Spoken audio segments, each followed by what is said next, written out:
Hey guys, welcome back. I hope you are having an amazing day. Let's get right into the stories. The first one is a pro-revenge story. A bit of background. In early 2021, I quit my career in the tech industry. This was after the company I was working for went public and everything went downhill. I was sick of making money for the rich and needed some time to really live life. I spent a few months traveling, working on home projects, and doing whatever I wanted. One day, about 4 months into my freedom, I was having lunch with my best friend Sarah. "You need to stop being lazy and get a job," Sarah said, taking a bite of her salad. She had recently been hired at a company in the construction industry and mentioned there was an opening. The position was something I had zero experience in, but a change of career was appealing. I applied and promptly was given a phone interview. I spent some time researching everything about this position and after many interviews managed to fake my way in. Turns out this position was wildly different from anything I had done before. It taxed me in ways I had never experienced. Not only was my job stressful, my boss, Mr. Thompson, turned into a nightmare. He had worked there since the company was founded. He was part of the good old boys club, now. For everyone who doesn't know, the construction industry has virtually zero HR. This was close to $1 billion company and was still the same way. Mr. Thompson was a narcissist, sexist, liar, and downright jerk. Weirdly, most of that was directed towards others and not me. Sarah was one person who took the brunt of it. It killed me to hear what he would say to her. All of this took its toll on me. New Year's Day. About 3 months into my employment, January 1st, 2022 hit. I woke up at 2 a.m. with pain in my chest and my head racing a million miles an hour. Luckily, my roommate Emma was a paramedic and happened to be home.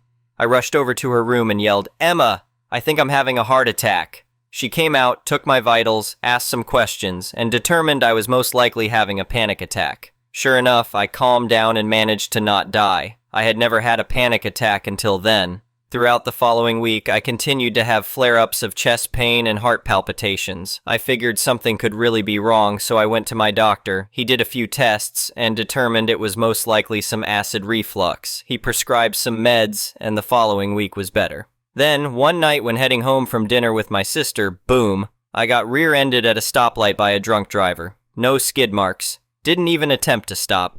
I felt a bit of tightness in my back, so decided to get checked out at the hospital to be safe. I got there and they took my vitals. My blood pressure was on the moon, like 180/100. They took it about an hour later and it was still high. They recommended I go see my doctor again.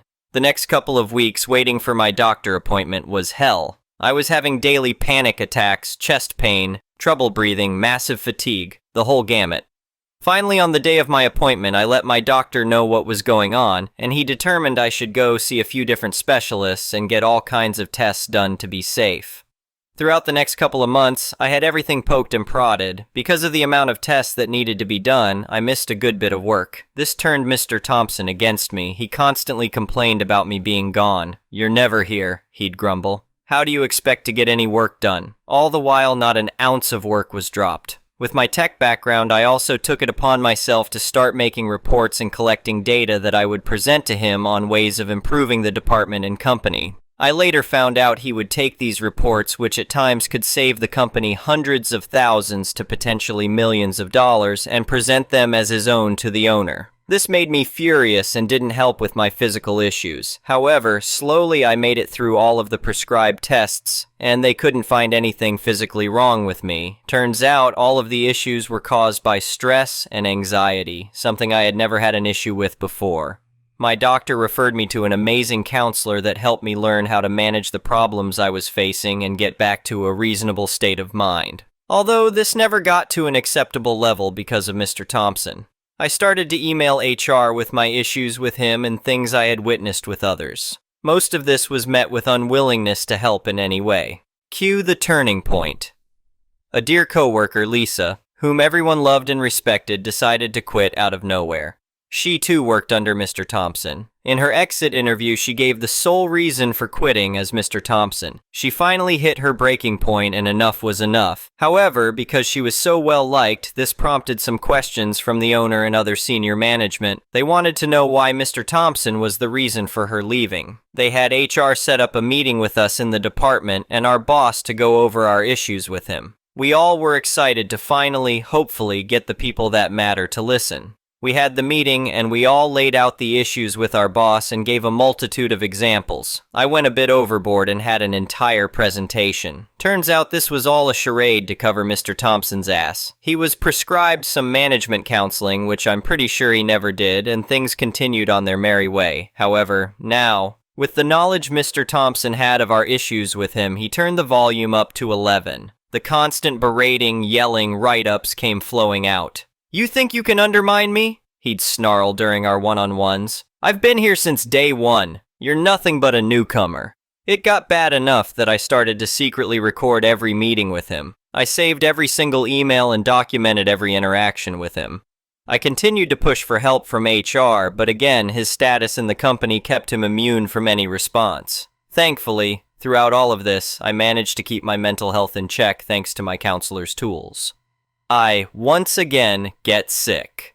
Yes, I got sick, but this time it was with a real cold and lasted a few days, all of which was covered by government-mandated sick time. I came back to work and not even a week went by when I got called into Mr. Thompson's office with other senior management. I knew this wasn't good. Mr. Thompson let me know that they were firing me for attendance. I was gobsmacked. I had never been fired in my life, and I knew I was an asset to the company's success. I didn't slack off. I didn't miss deadlines. The attendance excuse appeared to just be what Mr. Thompson thought would be easiest to get rid of me with. Now, I live in an at-will state. You can be fired for basically any reason except for a bad one. They presented me with a meager 2-week pay severance. I declined signing it, packed my stuff up and left. I knew the whole situation didn't feel right, especially because I was familiar with the recent state laws that passed about sick time and an employer not being legally allowed to fire you for using it.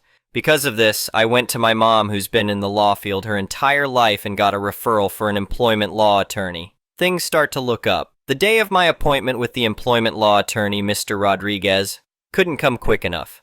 I had gathered everything I had collected from my time at the company and presented it to him. The recordings on my phone, the emails, the documented interactions, everything. After showing the attorney, he pushed back from his desk and said, "Holy crap, you have a hell of a case here. They messed up bad." A wave of relief flowed over my entire body. Me thinking the only blatant violation was firing me for using sick time, I was taken aback when he proceeded to explain that the company made 4 huge violations. The sick time violation not even being anywhere near the top of the list. Some big things I learned from him. The meeting I had with Mr. Thompson, HR, and the rest of the department, where we went over all of our issues with him, was a key piece of evidence for one of their biggest violations. I learned this type of meeting is considered protected, concerted activity and covered under the National Labor Relations Act. The act protects against retaliation for having this kind of meeting. According to Mr. Rodriguez, all of Mr. Thompson's activities following that meeting could be considered retaliation. When it comes to health issues and how they affect you at your workplace, make sure you document every interaction with your employer. It's important to show that you made an effort to let them know of your complications and how they may affect you at your workplace. I sent countless emails to HR letting them know of my mental health issues, and their failure to make accommodations was a violation of the Americans with Disabilities Act. Having recordings and documentation on how your employer interacts differently with females and males is important to prove a violation of the Civil Rights Act.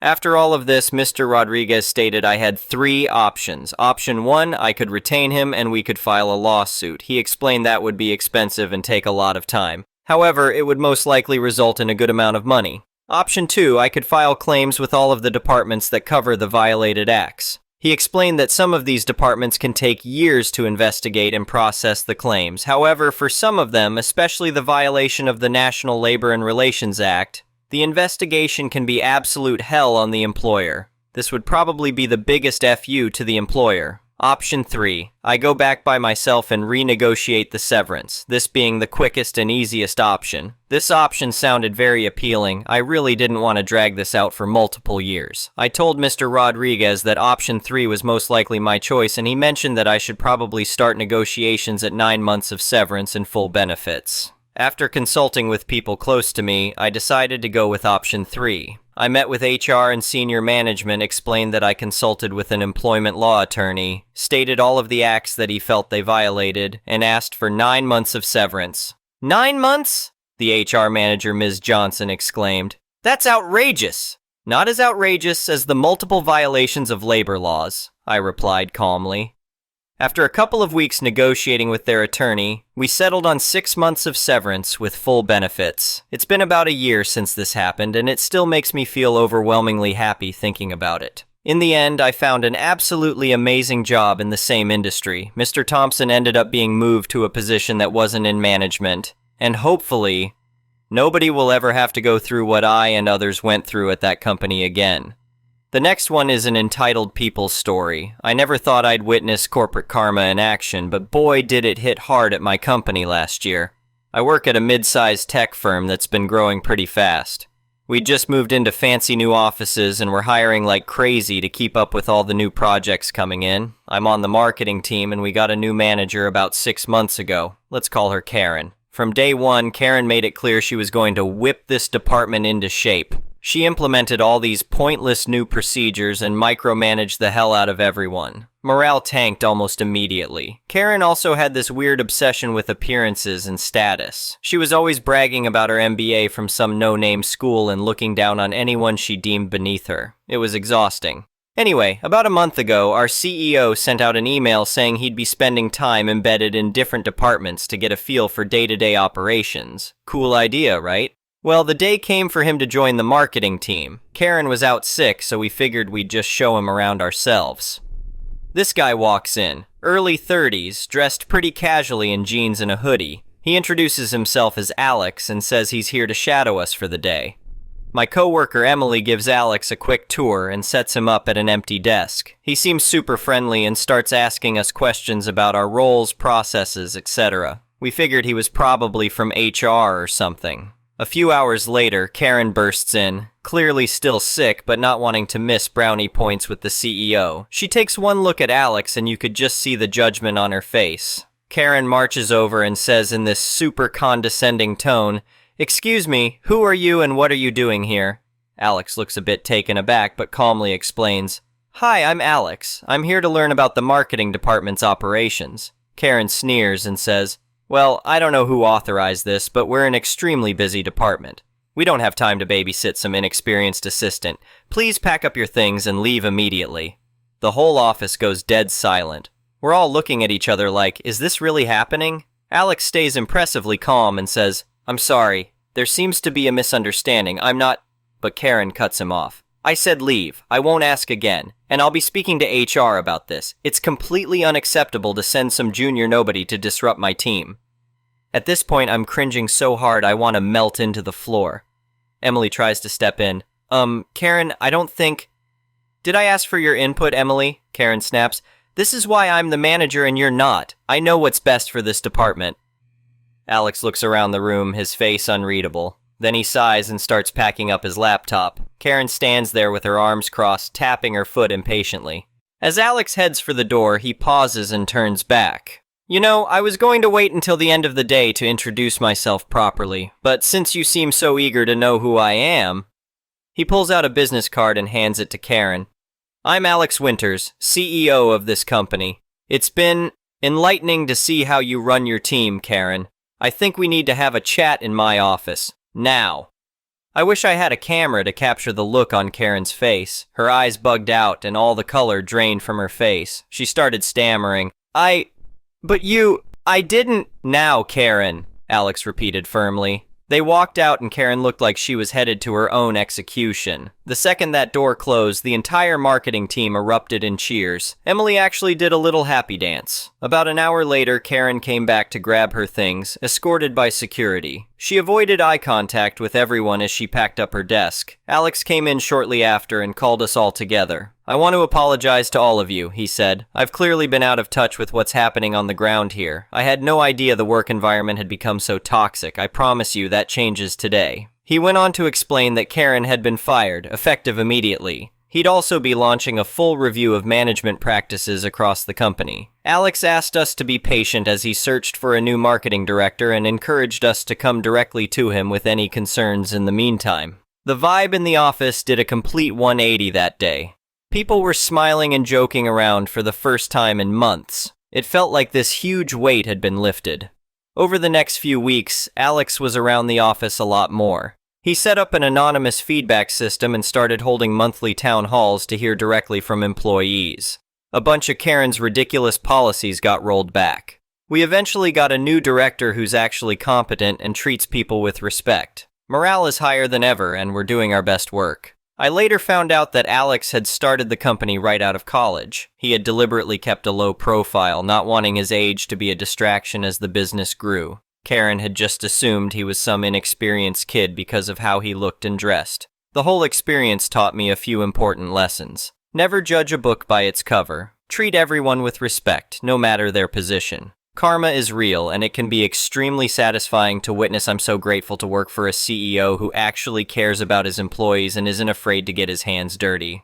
Karen's spectacular downfall was a reminder that no one is above basic human decency, no matter how impressive they think their MBA is. The next one is a petty revenge story. About 2 weeks ago, I matched with this guy on Tinder. I'll call him Jake. Jake is funny, witty, sweet, and genuinely everything I was looking for. We end up talking over text for about a week until deciding to meet up for the first time at his place. Stupid, I know. We talk, drink a few beers, and are genuinely having a good time together. At some point, I go to the bathroom and see some female products on the counter and in the shower. When I asked, he tells me it's some things his ex left, and then proceeds to show me their last conversation to prove that he hasn't been talking to her.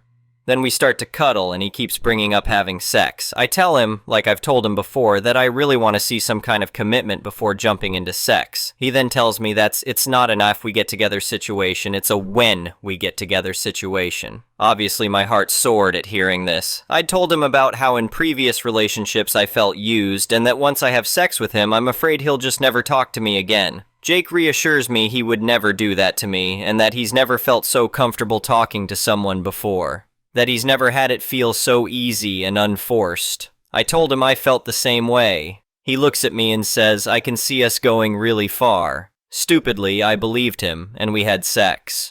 The next morning, I notice a pill bottle on the nightstand that has a girl's name on it, a book, and a couple of socks on the ground. He tells me it's his roommate's and that he understands why it looks a little odd. I let him explain himself. He says his roommate has a boyfriend and that they know each other from work and she needed a place to stay and he had an extra room, so it just made sense. I jokingly said, well, your mom didn't raise a cheater. If she did, I would tell her. I once again believed everything he said. We slept together again, then I left. Come to find out, him and his roommate were actually living together. He tells me he technically cheated on her, and he already told her everything. I reached out to the girl, ended up calling her and telling her everything. Apparently, Jake told her he slept with me, but that I didn't spend the night and meant nothing. Obviously, this was not the case. Then I remembered that little joke I told him about telling his mother, and his girlfriend simply loved that idea. I sent a draft of the text to her to double-check that she was okay with me sending it, and I said, "Hi, Jake's mom.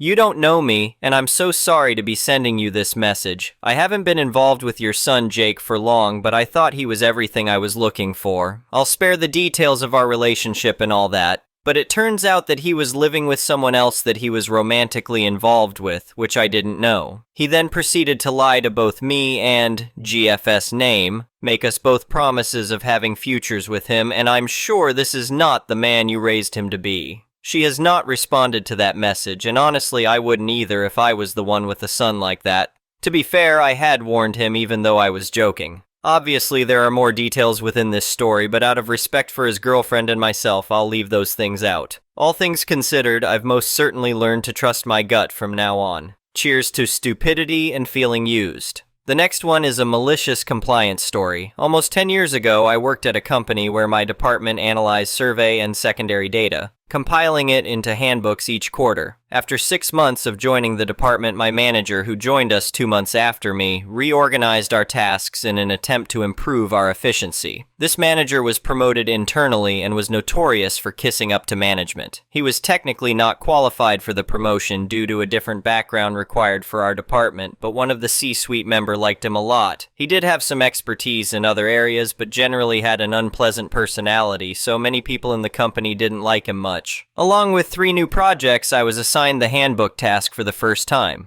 The meeting was in February, so my first handbook would be for that year's quarter 1. In the meeting, I also asked my colleague who had managed the project for 4 years to explain the usual timeline. She said it took 6 months, a time frame agreed upon by management for years, considering the person handling it would also have other important projects. This means for Q1 data, the printed copies of the handbook need to be ready by 30th of September. The 6-month period includes collecting the analysis from survey managers, and for secondary data, I would have to contact the data owner and do the analysis myself. I also have to work closely with the outsourced company that does the design and printing. I carried out the handbook project smoothly along with my other tasks, and by late July, the only thing left for me to do was to proofread the content. The next procedure required me, my manager, and the designer to review and finalize every page before sending it to the unit head for approval.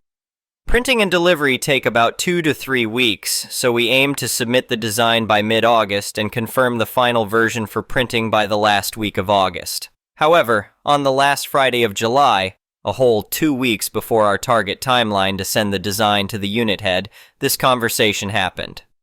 Manager: OP, I need you to finalize everything today, because we are sending the design to the unit head on Monday. Me: next Monday? Why? We have 2 weeks.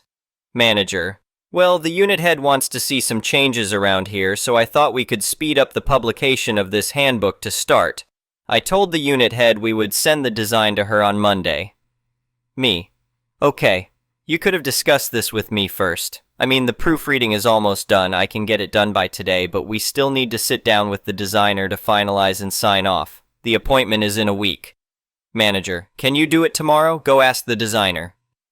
Now, it was not normal in our company to come to the office and work on weekend, and of course I already had a plan for that weekend, so this was really annoying to me. At least I knew that the designer would have no issue moving it to the next day because he is very cooperative. Me: I can try, but tomorrow is Saturday. I'm not sure if he can make it. And are you sure we want to rush this? Because even if we meet the designer tomorrow, the hard copy will be delivered just 2 weeks earlier than the normal deadline. Is it that significant? Manager: yes, just go ask the designer now. So I called the designer, and as expected, he had no problem meeting on Saturday. Me: Mr. Manager, the designer is okay to meet tomorrow. Is 10 a.m. okay with you? Manager: huh? Puzzled look. Me: you also need to be there for the sign-off. Manager: I do? Me: yes, you literally need to sign off on the final version to send to the unit head. It's the normal procedure. TBH, he didn't need to be there aside from following procedure. He had already seen the design a few times and likely wouldn't have contributed much to the meeting. I would have loved for him not to be there anyway. But at that point, I was quite excited to make him come to the office on the weekend, when he obviously didn't realize he also had to be there with the designer. Manager: I can't tomorrow, I'm going somewhere until Sunday. Me: well, if you want to send this to the unit head on Monday, then you have to be here tomorrow. Manager: sigh, let me get back to you. About half an hour later, he came up to me with the sourest face ever. 10 a.m. tomorrow is fine, and walked away. I'm guessing he must have pissed off someone when he had to cancel his weekend plan. So the next day, he came in 1 hour late, not smiling at all, and was rude to the designer and me. He was really unhappy to be in the office on that day, but we got it done by 1 p.m. The following week, the story of how I made my manager come to work on Saturday was told around the company. Apparently, the plan that he had for the weekend was a group trip with some of his buddies who also worked in the company, and he had to make new arrangements to get to the place by himself and arrived late. A lot of people thought it was really funny, including the unit head and some of his buddies, and laughed at the image of him walking into the office on Saturday for some trivial yet necessary work. Nevertheless, the next 2 years that I worked on the handbook, he never promised anyone to have the handbook ready before the 6-month timeline. Thank you for watching. I would really appreciate it if you could like the video and subscribe to our channel if you haven't already. We'll see you again tomorrow.